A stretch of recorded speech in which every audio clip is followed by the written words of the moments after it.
Hey up, it's Steve from that old Yorkshire Geek. Bit of Star Trek news today. Now, we've been told the main crew members on the bridge of the Titan A from season 3 of Star Trek Picard. So we know the name of the captain now. We didn't before, but Terry Metalis has revealed it. So let's have a look. Right, this is from Screen Rant. They're everywhere, aren't they, Screen Rant? Is it the biggest website in the universe now? Because they're everywhere. Anyway, as usual, links in the description. And don't forget, like and subscribe, share the videos, drop a comment, hit the notification bell. I'm also on Rumble and Anchor.fm, Spotify, Amazon Music Podcasts, Google Play Podcasts. And I'm also on Facebook, Twitter and Instagram. Links for those in the description, as are links for my books. There's one, Silent Predator, a horror novella. It's a short one about big cats eating people in North Yorkshire. And the big one, Mercury Rapids, a light-hearted adventurer with UFOs and aliens and action and fun, and it's all good fun. Right.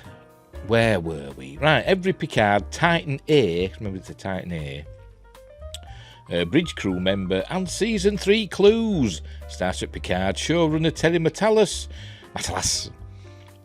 revealed the bridge crew of the USS Titan A, including its captain, and dropped hints about season 3. There we go, and there's the captain. I won't tell you his name yet.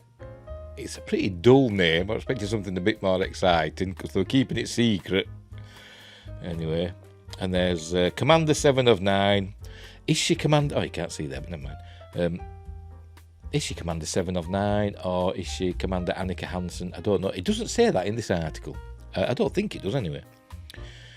Right, the USS Titan A's bridge crew in Star Trek Picard Season 3 has been revealed by showrunner Terry Metalis. And he dropped some fascinating clues about the season and the starship's personnel. Admiral Jean-Luc Picard, Sir Patrick Stewart, reassembles his Star Trek The Next Generation crew to meet a new enemy named Captain Vadik, Amanda Plummer. But Picard and Captain William T. Riker, Jonathan Frakes, don't come aboard the USS Enterprise F, which we've seen in the trailers, the Odyssey class Enterprise F. But don't know who's captaining that, I don't think. Instead, Star Trek Picard Season 3's hero ship is the USS Titan A, a Neo-Constitution class, or some say Constitution 2 class. But I think it's Neo-Constitution class. And don't ask me what the previous one was, because I can never remember. I'm trying to think. It's not a Nova class. What is a Nova class? I thought Nova class was smaller. I could be wrong. Anyway. No matter how powerful or technologically advanced the USS Titan A is, a starship is only as good as its crew. Picard and Riker join a ship staffed by a new generation of 25th century Starfleet officers. So I'm smiling because when I see 25th century, all I think of is Buck Rogers, and in my head the theme starts playing. And all I can hear is biddy biddy. Terry Metalis' tweets introduce the Titan's crew, which has a couple of familiar and friendly faces along for the ride. And there's a tweet. Thread, meet the bridge crew of the USS Titan, starting with Ensign Sidney LaForge on the helm. Unlike her sister Alandra, she didn't want to build ships, she wanted to fly them. So I think if you want to read that, you can follow this link and click on that. But the article goes on. So there she is. One of the LaForge sisters is played by I forgot his name. Who plays Geordie LaForge? I've had a brain fart again. Anyway, it's played by one of his daughters, but I can't remember which one.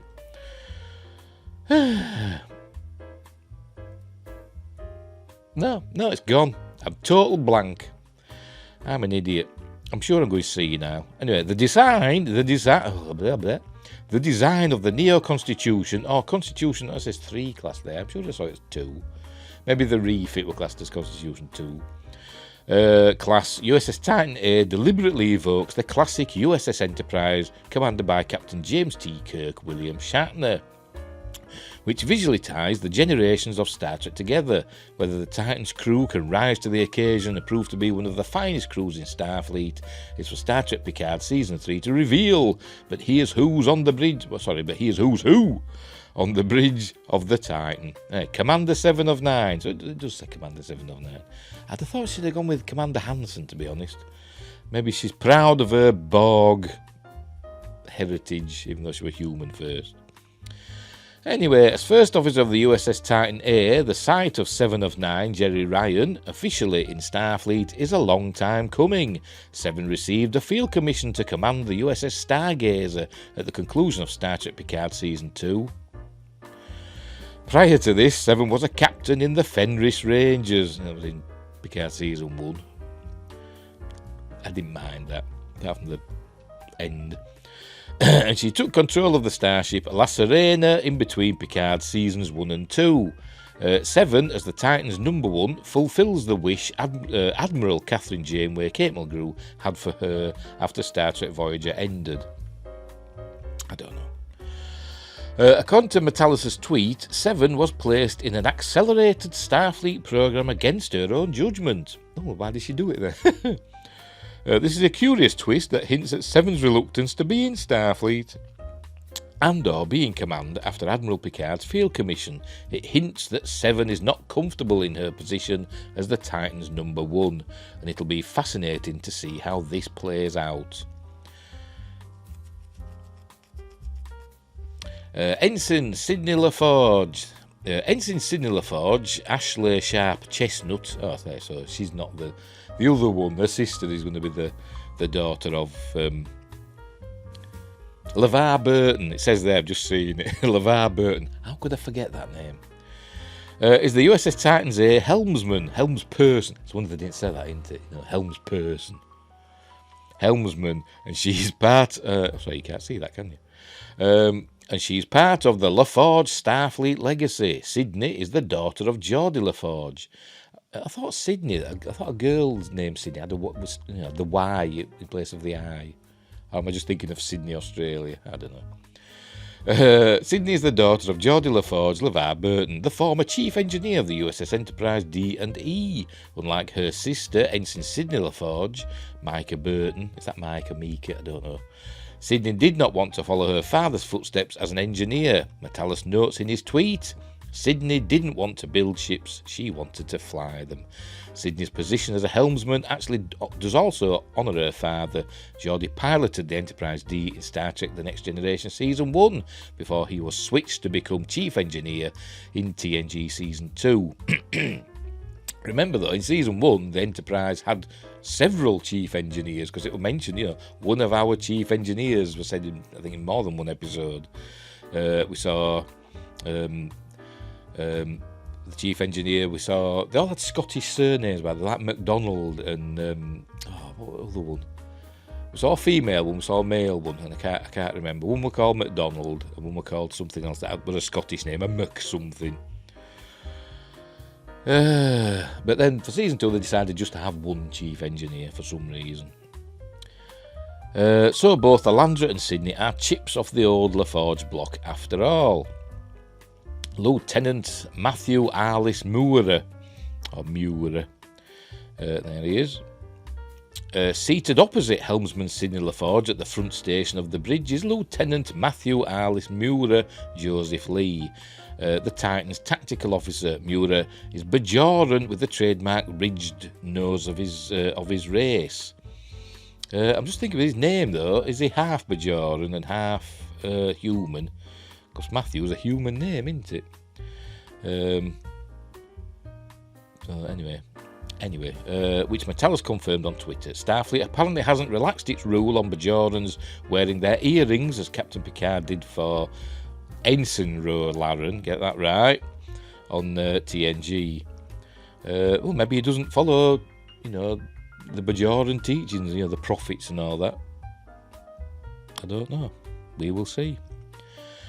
Those that have seen it, it's getting there. They are legion. Those that have seen Picard Season 3, because they've been dishing out bloody screeners, haven't they, left, right, and centre, but not in this direction. They'll know. Anyway, Metallus tweeted, Mura has served on the new Titan for the last 3 years and is exactly who you want at that station when you hear, give 'em everything we got. This is an interesting tidbit revealing that Titan A has been in service for over 3 years, so it's not on its maiden voyage in Star Trek Picard Season 3. Lieutenant Tavine. And there she is, the bald Vulcan that we saw in the trailer. Lieutenant Tavine, Stephanie, oh my god, Chajkovsky. I do apologise. Anyway, is the Titan's science officer, and she's a Vulcan. Metallus says several captains fought to have Tavine on their bridge. The Titan won. This hints that Tavine will excel like her Vulcan predecessors as science officer. Of course, Vulcan science officers are a proud Starfleet legacy in their own right. From Spock, Leonard Nimoy, to Paul, Jolene Blaylock. Technically to Paul with the first one, she. And Tuvok, Tim Russ. Tuvok wasn't a science officer. He was a tactical officer, wasn't he? Security officer. Who was a science officer aboard Captain Hikaru Sulu's George Takei's USS Excelsior. Yeah, sorry. I forgot about his first Starfleet career. Anyway, Tavine is also a bald Vulcan, evoking those seen in Star Trek The Motion Picture and Star Trek 3 The Search for Spock. Yes, we did see some, but I'm sure they were men, and I just assumed they were just bald men. So is there something about being a bald Vulcan? Is it part of a Vulcan cult or a Vulcan sect that they shave their heads? Or is she just bald, you know? Does she have Vulcan alopecia? I don't know. Ensign Kova Rin Esma. I think this is who we saw doing it in the trailer. The bosun's whistle. Ensign Kova Rin... I might be wrong, but I think they are. But I think it was. Ensign Kova Rin Esma, Jim Maley, is the Titan... So it's a he, is it? Oh, no, I thought it was a... Sorry, Jim. I thought you were a female. Maybe you are. I don't know, because you'll see. Is the Titan A's communications officer? Ooh, got an itchy foot. Esma is a Hellion. I think it's Hellion, isn't it? A telepathic and empathic race that debuted in the Star Trek Next Generation Season 6 episode Aquiel. That's one I skip on rewatches. It is. Maybe I should watch it again. Anyway, many Hellions have served in Starfleet, but Metallus reveals Esma, who uses they/them pronouns, graduated at the top of their class and speaks over 72 alien languages. Even Lieutenant Uhura and Nichelle Nichols will be impressed with Esma's proficiency with languages. Well, she couldn't even speak Klingon, could she? And here we go, Captain Liam Shaw. Right, there he is. We didn't know his name. I was expecting something amazing, but it's Liam Shaw. The captain of the USS Titan A is Liam Shaw, Todd Stashwick, who the Star Trek Picard Season 3 trailer already set up as someone who seems opposed to Admiral Picard and Captain Riker coming aboard his ship. Of course, the Titan was previously Captain Riker's command. The previous Titan, not this one, the previous one. So there may be some kind of rivalry between them, but Shaw hints at disdain, not reverence for Picard, one of the living legends of Starfleet, which is certainly curious. Metallus' tweet indicates that Shaw is a former engineer with a long history within Starfleet. This is a fascinating detail since it's not often a Starfleet engineer switches tracks to command. Although we did see LaForge in command of the USS Challenger. But that was in an alternate future, wasn't it? In the Voyager episode, which I forgot its name. The one where Voyager were frozen in ice, and that one. But we did. We saw Captain LaForge there, didn't we? Where were we? This indicates that Shaw is formidable, driven and ambitious. His long history in Starfleet sounds like a positive, but perhaps there are skeletons in Captain Shaw's closet as well. Regardless, all will be revealed when the USS Titan A takes flight in Star Trek Picard Season 3. I haven't seen it, but I suspect what we've seen in the trailer, he doesn't stay the captain of the Titan for the length of the season. Because we see Picard in the captain's chair, don't we? Saying gun it and engage and all that. So I presume he's on the Titan when he's saying that. So unless he gets injured and he's in sick bay, I don't know. Or unless he's busy doing something else. In engineering, maybe. So there you go. So that's the main bridge crew that we've been introduced to. So Commander 7 of 9, Ensign Sidney LaForge, Lieutenant Matthew Arliss Muir, Lieutenant Tavine, Ensign Kovarin Esmar, and Captain Liam Shaw. So there we go. So I'm looking forward to it. Not long to go now, a couple of weeks now. Although, I'm a bit curious, it's 16th of February in the United States on Paramount Plus, but the trailer for the Amazon Prime, it's going to play on Amazon Prime in the UK, just said coming soon. And I asked them, I said to Amazon, I said, does that mean it's not going to be on February 17th? It's usually the day after it airs in the States. And they declined to reply, so I don't know. I'm hoping it's going to be on February the 17th, but we will see. If it's going to be a lot later, then I think we're going to see Picard Season 3 sailing the high seas. But anyway, so I hope it's good. A lot of people are saying it is good. On the podcast, Dave Cullen popped on. If you follow Dave Cullen, he's got a YouTube channel, The Dave Cullen Show. He's been very critical of past Star Trek, and he has seen, I think, 6 episodes of Season 3. He must have got one of the screeners. And he says it's really, really good. So that's another one that says it's good, who's been disdainful of previous Kurtzman Trek. So here's hoping. Right, we'll leave it there. So go away. There we go. So thanks for watching. Wherever you are in the universe, look after each other, and until next time, I'll see thee.